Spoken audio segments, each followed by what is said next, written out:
Hello and welcome to Football Betting Education by MW Market Winners. In this podcast, I clarify and explain how you can become more successful in betting on football. Today, I want to talk about football odds in general. So, not a specific type of bet you can take, but odds and what they mean in general. When I mean odds, I always speak about decimal odds. So, for example, 2.5, which is the standard in Europe and Asia. I know in the US, the fractional odds are more popular, but I focus on this one, which is the global standard in general. And I also first I want to get into what these odds actually mean. So when you look into a football game, for example, on home win, draw, and away win, you have three odds and you have always some kind of numbers looking at you. And you need to understand, or it's good to understand, what these numbers mean and what is behind that. So, for example, you have an odd of 1.1, which is just a translation of the chances of this event happening, or the chance or the probability that the bookmaker is giving this event of happening. So if you have a home win odd of 1.1, the bookmaker thinks that the probability is around 90%. And actually it's maybe the probability the bookmaker thinks is slightly below or slightly above, but this is the probability to which he offers the odd for people to play. So, and if you go higher in the numbers, you will of course increase your possible winnings, but you will also decrease your likelihood of winning, because the probability is going down, and in general the bookmaker probabilities are not that bad, so they're most of the time quite good. So you can assume that the probability is kind of right.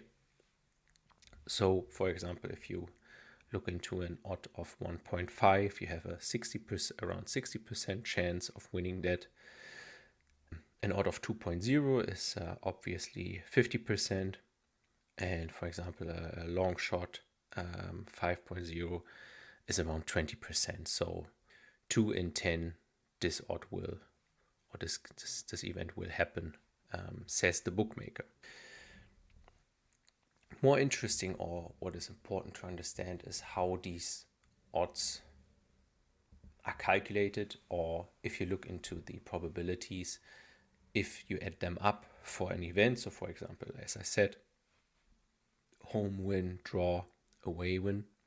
If you add these three probabilities up that are implied by the odds, you will always have a number that is higher than 100%.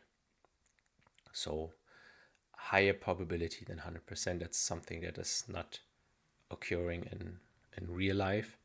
But these percentage over 100%, so let's say the three numbers are adding up to 105%, that means the bookmaker margin is 5%. And this is what they are gaining in offering these odds, and they try to even out their books. And in the end, they're looking for, or they can expect 5% winning of offering these odds and enough people playing them. This is important to understand. So these probabilities are a good indicator how likely an event is, but still they are wrong.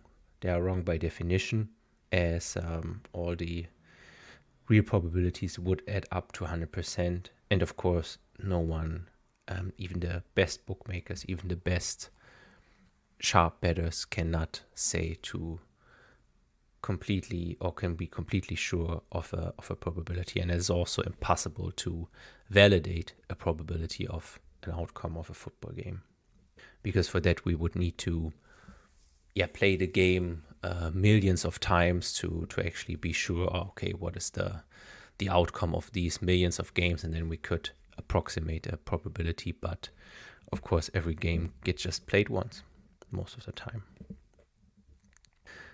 And odds, of course, can also increase through, for example, accumulator bets. But this means also, of course, that your chance of winning is decreasing enormously.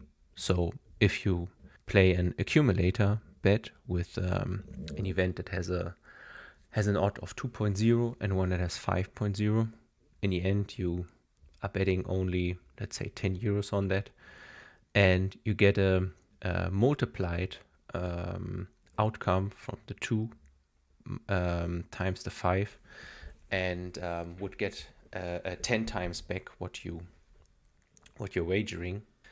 But of course, the likelihood is also decreasing, and in general, most professionals would advise to avoid accumulator bets by all cost. And I'm also not a big fan of accumulator bets.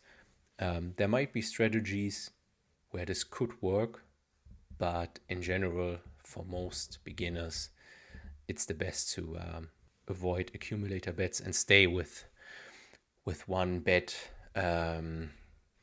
without combining it with a bet of another event, to not risk too much on those situations where you are right once, but then you are wrong in the other one, which means, okay, you still get nothing out of it and you lose your money. Thank you, and I hope I see you in the next episode.